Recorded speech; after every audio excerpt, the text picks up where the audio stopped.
Hello, it's great to be here.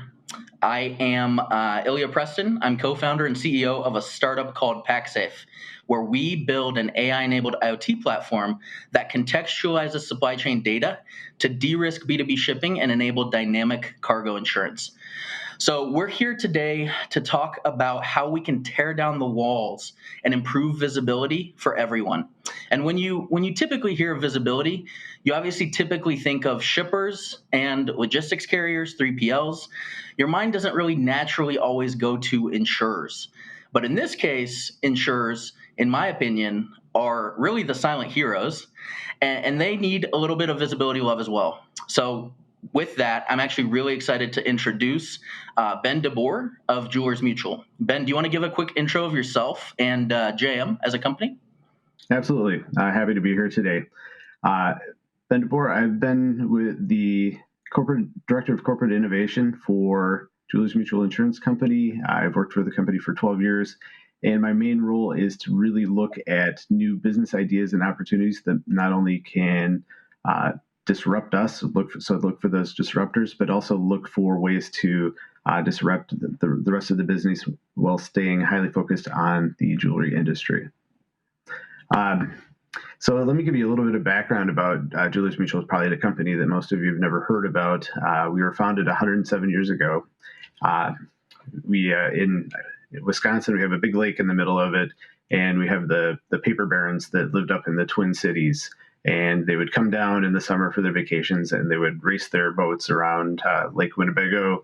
And when you're very affluent, as a paper baron is, you buy lots of jewelry with your other time that you're not doing that. So back 107 years ago, the materials to make jewelry and clean jewelry were very caustic and flammable. So a group of jewelers got together and created kind of the original peer-to-peer insurance by saying, we're going to put money together in this fireman's fund, and we are going to protect each other in case one of our locations burn down. We're going to help you bring it back up and raise the tide of the industry. And that's something that we continue to do today.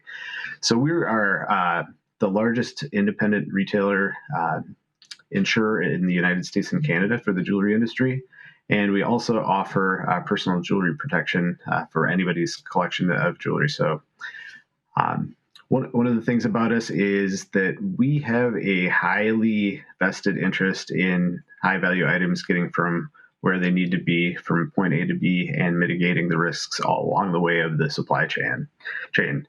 So in fact, it's so important for us to understand where everything's at that we actually acquired a shipping company called TransGuardian a couple of years back, and we integrated them into our personal jewelry industry platform that we've been building out to help the retail industry and supply chain work together and keep things moving.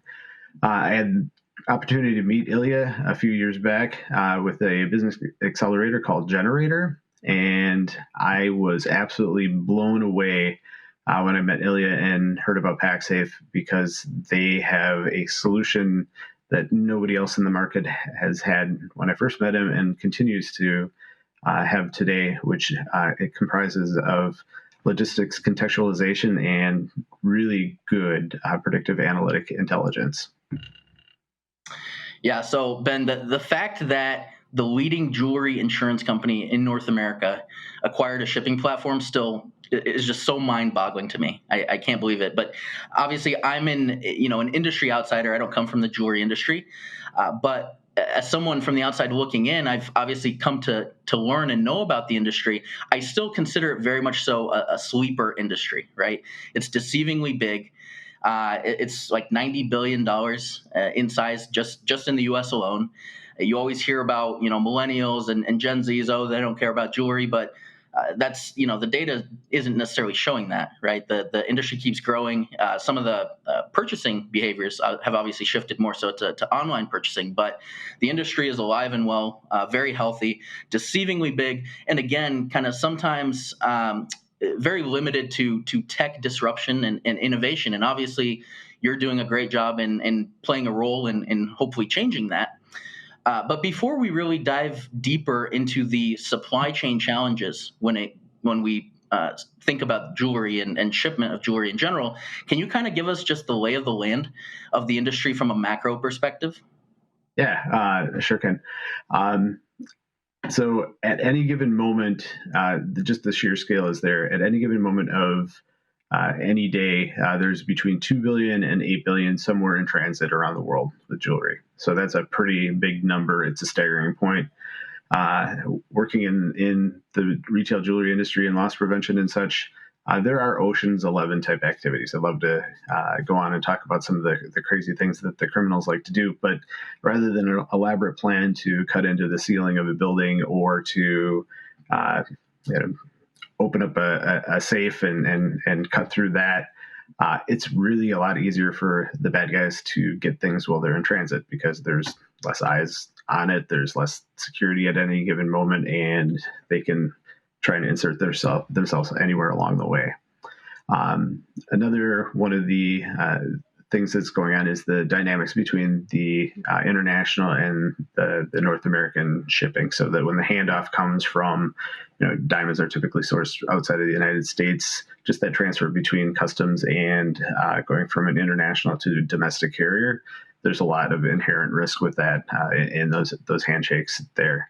And then we really look to try and split risk amongst our different shipments. So we want to make sure that we don't have too much risk in any, and could pick FedEx just as a hypothetical. If FedEx has too many items in one airplane or transport vehicle, we want to be able to say, we don't want to be on the hook for $100 million all in one spot. So can you please move those into different shipments?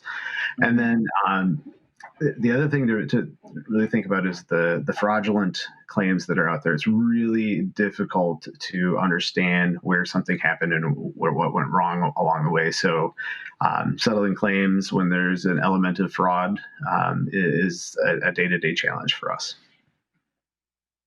Yeah, so you obviously packed in quite a bit there. When you're dealing with international versus domestic types of shipments, when you're thinking about splitting out risk at a product level, it really kind of ties to that inventory management component of the movement of goods in the supply chain, and then of course, fraud. Really understanding that full chain of custody and understanding what's going on with your product. Obviously, visibility is an integral part of being able to address all of those issues. But before we kind of move forward, I think it's important that we level set on what visibility is, right? There are very varying levels or degrees of understanding as to what visibility is. I ask some people, what their definition of visibility is, and they log me into their UPS portal or their FedEx portal and show me the little milestones of the product moving along through different parts of the journey. On the flip side of that, somebody else can say that it's literally somebody sitting in front of a screen staring at a dot, following that shipment from the second that it leaves the origin to the time that it arrives at the destination, right? And the truth is, there's elements of truth coming in from both of those anecdotes, but that's really not what visibility is intended to be. So, from your vantage point, can you talk a little bit about what visibility means to you? And really how the jewelry industry as a whole addresses, or even Jewelers Mutual addresses, visibility and tracking of product from start to finish. Yeah, absolutely. Everything starts with visibility, and the pizza tracker method of your item is A, B, and C, and then delivered is it's visibility, but it's not the level of visibility that we need. So I'm going to start with everything or something that I think everybody can relate to during this pandemic. Which is, I think most of us have bought something and had it delivered to our home or residence during this point in time. And if you're like me, I expect the Amazon 2-day shipping I order something and it gets to me. It's supposed to get to me 2 days later, but sometimes it takes 2 weeks to get there. And then things that are supposed to take 2 weeks or a month to get to me show up at my doorstep the next day, and I don't know quite what to do with that. So knowing when something's going to arrive or where it is, and having something say it's in Milwaukee and 2 hours away from me and arrives within a 2-minute span just doesn't sit well with me. And then the other things on top of it is the item that was shipped safe. Was it damaged? Where was it damaged? All those elements of when, where, how, who are things that don't provide the visibility that I need, and it is also a very manual intensive process. So imagine if you own a shipping logistics company and you are trying to ship something. You're going to need a legion of humans to be able to take a look at where something is on a map, and not only that, with all the shipments, try and figure out if something's going wrong and what can you do about it. So visibility is a key thing. But PAXAFE and what you're doing, Ilya, what does visibility mean to you? So at its core, visibility for us is really about three core things.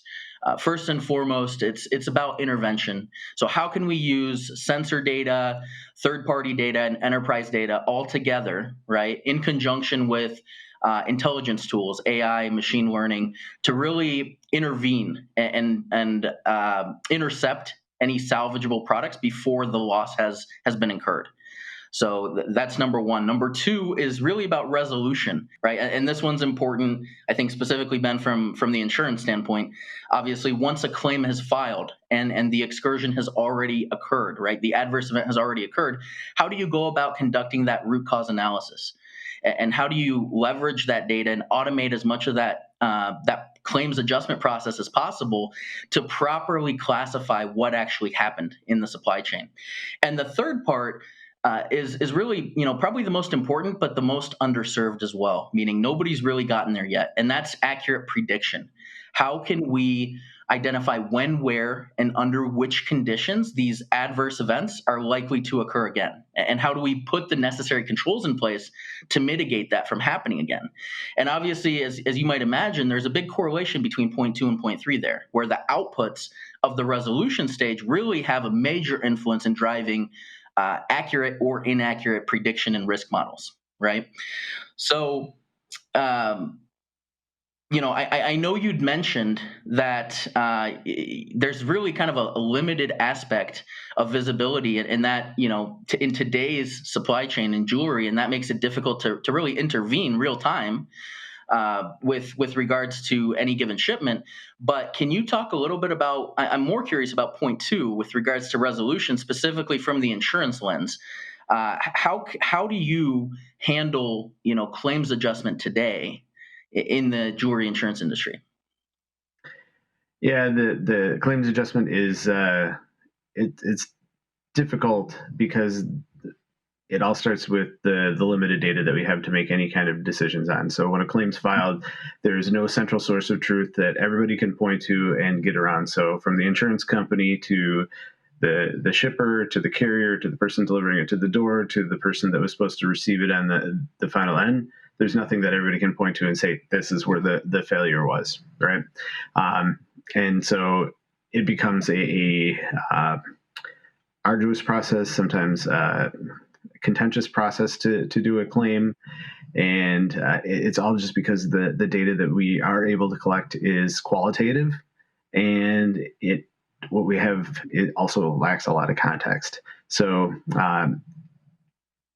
it is time consuming, it is labor intensive, and that's why I'm glad to have met you and worked with you being a visibility provider. So what's your take on visibility and what the next steps could be? Yeah, so I mean, for us, we don't have to look too far past, I think, the industry loss ratios to understand, in cargo insurance specifically, to understand just how difficult it is to actually price shipment risk, right? And our take on this is, if you can't conclusively with data identify how or why something happened in the supply chain, it's very difficult to actually then properly classify an adverse event or an excursion. And if you can't properly classify it, you really can't contextualize it, at least accurately. And if you don't have that level of contextualization, you can't really drive accurate risk models off of that. So I think that's where the disconnect in the industry currently is. And what we're seeing in the industry today from a tech provider standpoint, right, from a visibility tech provider, is I think there's a big race to get to prediction. And we know that nobody's gotten there yet. We see the year-over-year claims data. We see the loss data in cargo that keeps rising each year. And, at the end of the day, everybody's trying to get to prediction, because if you can accurately predict when and where these adverse events are going to occur, then you can prescribe, you can advise companies to mitigate that risk, and you can also help insurance companies price that risk. So it's completely natural. I think the method by which companies are trying to get there varies drastically. And what we see most providers doing is essentially aggregating large amounts of raw data and pulling in more data sources and essentially just trying to get to a critical mass of data and have that individually kind of drive more accurate prediction. And my take on it is, that's certainly a part, that's a piece of the puzzle. But the second and equally important piece is contextualization. And without contextualization, being a part of that, an equal part of that equation, you won't ultimately be able to get to accurate and consistent risk modeling and prediction. Yeah, exactly. Visibility is the first step towards underrating risk and assessment, which means we're going to have more accurate product pricing. But some of the things along the way, when you spoke about data before, is that as an insurance company, we have actuaries. We're dependent on data to drive all of our decisions. And unfortunately, we as an industry don't fully trust IoT yet. There's too many solutions out there. The accuracy of the solutions and what gets reported back isn't something that I can rely upon. They don't play nice in the sandbox with other IoT providers. Everybody wants to be, like Sony. They want to create the Betamax. They want to create some proprietary technology that nobody else can play with. And they just provide tons of raw data without exposing what calls to action that really need to be there with the data. So you can get data all day long and not know what to do with it in this day and age. Yeah, I agree with you. I mean, I think that's where our industry kind of misses the mark, right? I mean, the visibility provider market is a huge market, $18 billion, but it's a very fragmented industry, right? And there's really no clear dominant leader as of yet. But year after year, despite the number of solutions that are out there, what's Gartner's number one or number two pain point?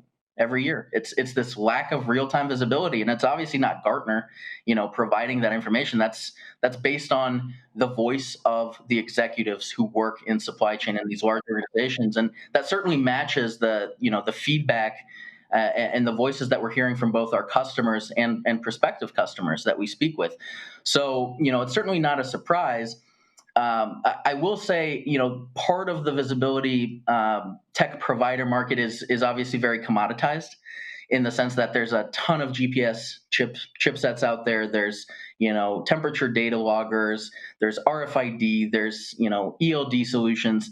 And certainly I would say the ability to get you data is definitely commoditized, but whether or not it's quality and consistent data, I wouldn't say that part of it is really overly commoditized at this point. And further, a lot of these solutions are essentially hardware first solutions. They're not data first, right? There's a lot of manual intervention that's required. To your point, they're not interoperable. They're not intermodal. They're not API driven. Their platforms are not API driven. And there's very limited predictive analytics associated with them.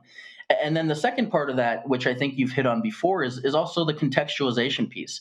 Nobody's really providing the context. Everybody's, providing the raw data, but the context, to your earlier point, if your package comes in damaged, and you can certainly have a sensor in there that's an off-the-shelf sensor that can tell you that this package experienced a shock at a certain time and at a certain location. But you don't know, as the insurance company, you don't know if that shock was the result of a package that fell off a shelf from 3 feet, or if somebody was carrying it and dropped it from 5 feet off the ground. If a truck swerved or hit a pothole and the package tilted on one of its axes and broke. If a forklift picked it up too forcefully or dropped it down too forcefully, that level of granularity, I think, is absolutely integral to be able to, put the necessary controls in place to mitigate that kind of risk, but also price that risk, and not just with damage, right? With all sorts of sensors and data across the board. So, I mean, to that effect, what innovation in the jewelry industry, or what role does innovation have really in the jewelry industry? And then what do you envision, maybe a broader question, what do you envision the future of the jewelry supply chain really looking like? Yeah, I think it has to start number one with automation. I spoke before about taking a look at the UPS radar dots and seeing where something is, and having a whole legion of people trying to figure out where anything is at any given moment. That and any ability to react to something in real time is not there today. So I think real-time sensor-driven notification. So if something happens before it even leaves the person that's preparing the package for the shipment, we should be able to say, let's stop this right here, because we already know that something's there. And then I really think that predictive analytics can change carrier performance, and that would be a win-win. So with our shipping solution, one of my utopian dreams is to, when we're offering up a shipment between, let's say, New York and Texas, I want to be able to say and have our customers that are doing the shipping not even see solutions that we can see because of predictive modeling that are going to say that going this way and shipping with this carrier is going to have a high likelihood of some kind of damage or loss, or something that we're going to have to intervene with. So not even opening up that option. But at the same time, I think that also opens up a greater possibility to have conversations with the carriers themselves to say, hey, we see this is not working.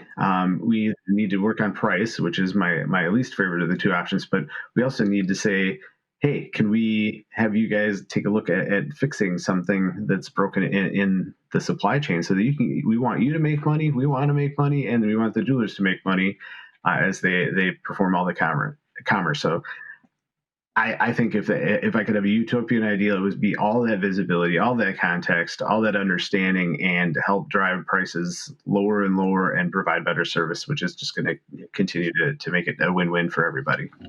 You mentioned earlier that that insurance really doesn't trust IoT, which I was only mildly offended by.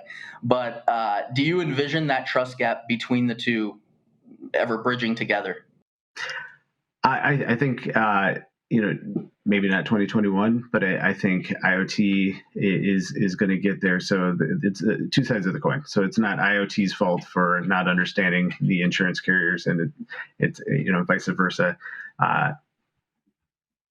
Insurance companies need to learn to speak tech better than we do. I mean, there's some people, hopefully myself included, that understand the tech aspect of IoT and how powerful it is and how it's going to be a game changer for us.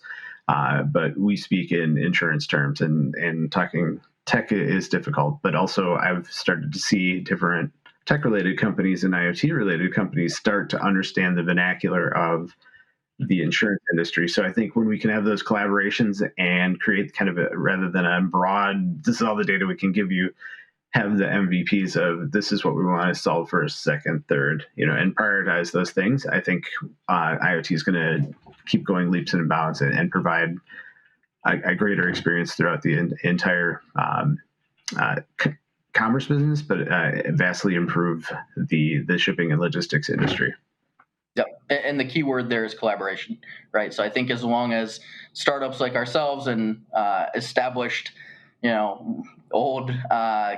established companies like Jewelers Mutual, keep collaborating together to drive innovation and improvement in visibility, supply chain, IoT, insurance, I think obviously, the sky's the limit with that, and that needs to continue to keep happening. So with that, Ben, thanks so much for joining me here today. It was an honor to be on here with you.